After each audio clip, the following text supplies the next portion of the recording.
स्वागत है आपका और एक नई वीडियो में और एक नए टॉपिक के साथ। Pakistan and world laugh on PM Modi and Ajit Doval again tight slap to Pakistan. तो स्लैप ने उसको अच्छे से मारो दो इन लोगों उससे लाते को मारो। बिल्कुल हर बार कहता है आजाद कश्मीर गजवाए हिंद वगैरह जो भी है। तो चलिए दोस्तों पहले वीडियो स्टार्ट करते हैं। आशा करेंगे पसंद आएगा और पसंद आए तो लाइक और शेयर जरूर से ठोक दीजिएगा। और चैनल पर पहली बार आए सब्सक्राइब नहीं किया तो सब्सक्राइब भी साथ में जरूर से करें। चलिए स्टार्ट करते हैं। कश्मीर अभी तक आज़ाद नहीं हुआ तो ये सबसे बड़ी चीज़ है। तो इस लिहाज से भारत आज़ादी में क्या दिलवाना चाहते हैं उनको?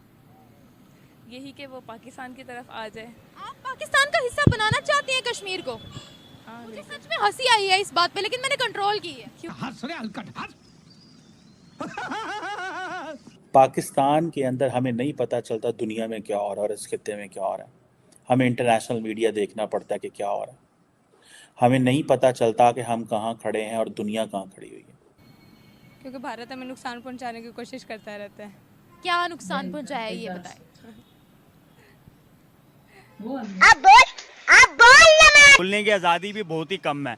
ठीक है, अगर शहबाज शरीफ उनके बारे में कहते हैं कि मतलब हमारे इंडिया के अंदर मुसलमान सेफ नहीं है, तो आई थिंक यार हम सेफ नहीं है यहाँ पे। वो अपनी जगह बहुत ही अच्छे हैं। एससीओ की मीटिंग है, शंघाई कोऑपरेशन ऑर्गेनाइजेशन, जितने भी ममालिक एससीओ के रुकन हैं वो इस मीटिंग में हैं।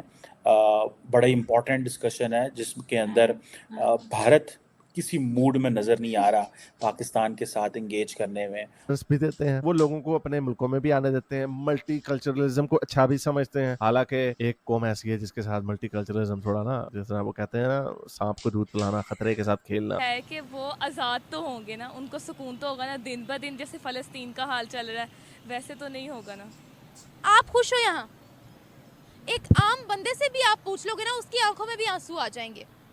सिक्योरिटी एडवाइजर हैं भारत के अजीत डोवल साहब, उन्होंने वही इशू हाईलाइट किए हैं जो इंडिया के नेशनल इंटरेस्ट में हैं और वो सीधे पिन पॉइंट होते हैं पाकिस्तान की तरफ। और हमसे काफ़ी आगे भी हैं वो, टेक्नोलॉजी के हिसाब से लगा लो, सेफ्टी के हिसाब से लगा लो, रूल्स के हिसाब से हमारा उनके साथ कोई कंपेयर नहीं है भाई। अभी आप देखें डॉक्टर जयशंकर जहाँ जा रहे हैं वो यही कह रहे हैं कि जी दिस टेररिज्म जो है वो that's an instrument of policy है उनका, trade by day and terrorism by night, इस तरह की वो चीज़ें बोल रहे हैं। 4 जंगें हमने जीती हैं, 65 में हमने नाखून चने चुभवाए हैं किताबों की हद तक। वो अब आगे पता लग रहा है जो अपने को ही चने चुभवाए को दूसरों को नहीं चुभवाए।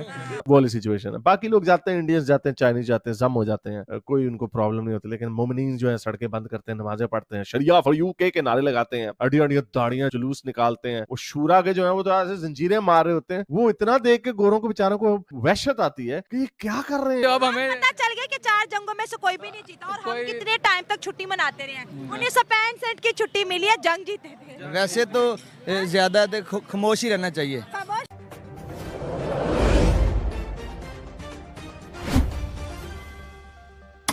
जवाब नहीं है। अच्छा ये बताएं कि भारत इतना तरक्की पर कैसे जा रहा है कि वो दूसरे कंट्रीज के लिए मसीहा बन रहा है? क्योंकि मुझे लगता है उनकी यूथ उनके साथ फेयर है, लॉयल है। हमारी पाकिस्तान की यूथ पाकिस्तान के साथ लॉयल नहीं है, इसलिए। क्या दुनिया के लिए भारत मसीहा बन गया?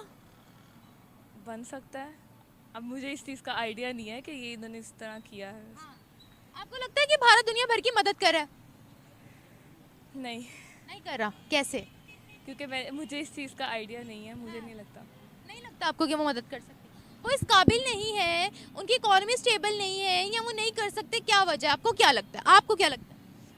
मुझे लगता है उनकी भी गवर्नमेंट का ही इशू, शायद जैसे हर मुल्क में आता है तो शायद उधर भी मसला हो गवर्नमेंट का ही। तो वहाँ पर तो 10 से 11 साल हो गए हैं कि हुकूमत है, तो शायद इसलिए। हालांकि अगर तो भारत हेल्प कर रहा होता, सबसे पहले तो कश्मीर का इशू होना चाहिए था। कश्मीर का इशू ख़त्म होता तो ही कि वो हमदर्द है ना।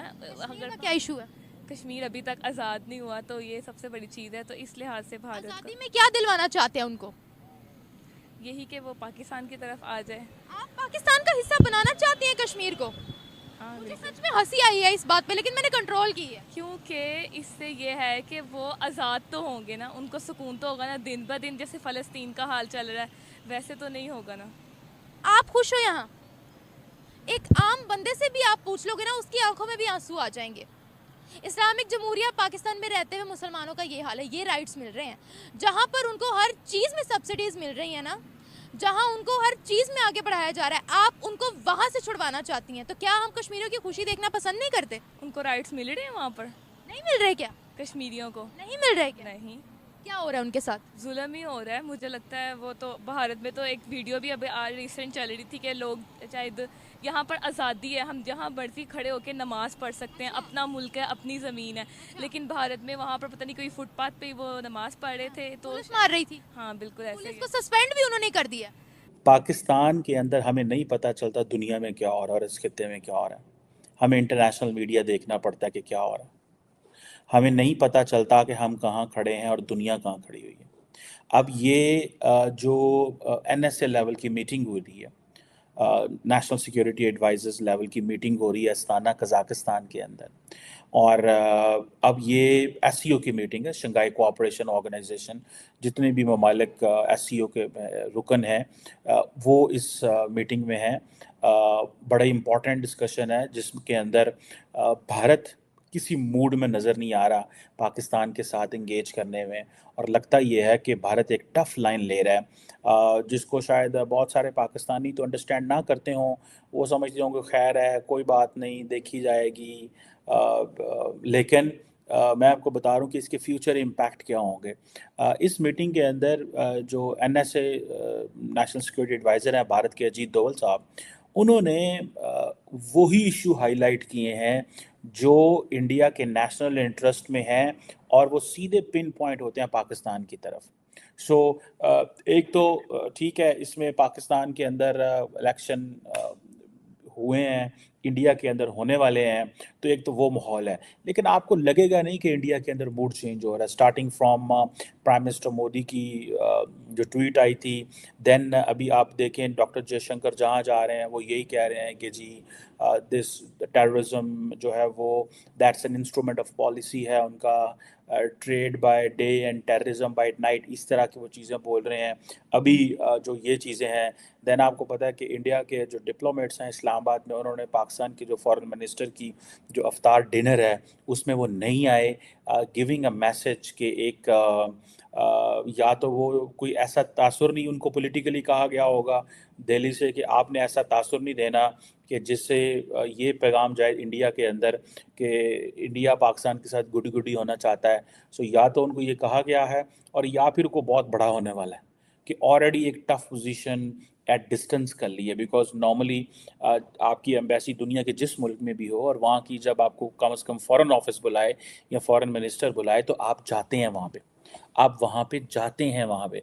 तो उन्होंने पूछा होगा, ठीक है, उनसे बहुत सारे अपने जो लीडरशिप से पूछा होगा दिल्ली से, और इधर जो इस्लामाबाद के अंदर हाई कमीशन है उन्होंने डिसाइड किया होगा कि नहीं, हमें नहीं जाना, on the advice of new Delhi. Doctor Jaishankar के ऑफिस ने उनको बताया होगा, या हो सकता है NSA लेवल पे बुलाया होगा। अमूमन मुझे याद है कि वो एक क्लोज इंगेजमेंट रखते हैं, बल्कि वो अफ्तार पार्टियां भी होस्ट करते हैं, लेकिन because of elections in India ये सारा कुछ वो नहीं कर रहे। I am not sure. Thank you दोस्तों वीडियो को यहाँ तक देखने के लिए। और ये वीडियो कोई पाकिस्तान से देख रहा हो तो मैं आपको एक चीज बता दूं, अब हर बार भारत की बात करते हो कि लेकिन आपको डिफरेंट पता अब तक नहीं चल रहा है, ठीक है। आप हर बार बोलते हो कि भारत हम पे जुल्म गुजार रहा है, भारत ने कभी आपको जुल्म आपके ऊपर नहीं डाले, ठीक है। भारत ऑलरेडी पीड़ित था, तो इस पीड़ित जो मामला होता है उसका रिजल्ट तो आपको कहीं ना कभी देना ही पड़ेगा। दूसरी बात, आप जो हर बार सोचो ना फलस्तीन में ये हो रहा है, उस कंट्री में चाइना जैसे कंट्री में मुसलमानों के साथ ये हो रहा है, फलाने कंट्री में मुसलमानों के साथ ये हो रहा है, फलाना डिमकाना जो भी हो, खुद के देश खुद का घर के अलावा आप बाकी सब कुछ जो सोचते हो उसको सोचना बंद कर। और आपकी कंट्री में क्या हो रहा है वो देखो पहले। नहीं, ये हर बार भारत की बात करते हैं, लेकिन देखो मैं आपको यहाँ पे क्लियर कर देता हूँ, भारत जो है, भारत के जो वजीर आजम है हमारे प्यारे प्रधानमंत्री नरेंद्र मोदी साहब, और उनकी जो जनता है, जैसे कि हम एक ही चीज सोचते हैं, वो सिर्फ और सिर्फ भारत सोचते हैं, भारत और कुछ नहीं सोचते हैं। पाकिस्तान जाए भाड़ में, और एक बांग्लादेश है साइड में, वो भी जाए भाड़ में, तेल लेने जाए वो भी श्रीलंका, चाइना, जो भी अड़ोस पड़ोस, अरे जहाँ जहन्नुम में जाए हमें क्या फर्क पड़ेगा। हम सिर्फ और सिर्फ सोचते हैं वो है भारत, तो उसके बाद कुछ सोचते हैं तो हम हमारे धर्म, हमारी फैमिली और सब कुछ के बारे में सोचते हैं, लेकिन पहली सोच हमारी होती है भारत। ठीक है। और आप क्या सोचते हो कि भाई हमें वहाँ पे वो क्या बोलते हैं, सऊदी वालों ने आज मतलब वहाँ पे स्मृति ईरानी जी को आने दिया वो मस्जिद में। ठीक है, ये नहीं होना चाहिए। ये फलस्तीन में बहुत बुरा हो रहा है हमारे भाई।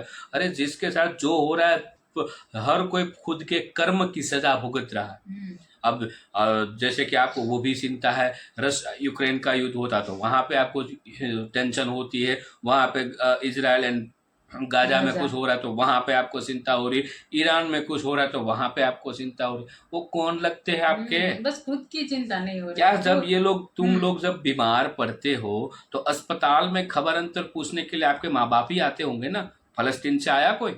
गाजा से आया कोई? नहीं आया ना। पीओके से आया कोई? आपके फैमिली के अलावा कोई नहीं आएगा। तो भाई आपके देश के बारे में सोच लिया करो, ये मेरी सलाह है। बाकी आप जहन्नुम में जाओ, आप कहीं पे भी जाओ, गटर में गिरो, हमें कोई घंटा फर्क नहीं पड़ता। ठीक है। बाकी दोस्तों वीडियो यहाँ पे समाप्त करते हैं, आपसे विदाई ले रहे, मिलते हैं और एक नए वीडियो में आपके साथ। टिल देन जय हिंद, जय भारत।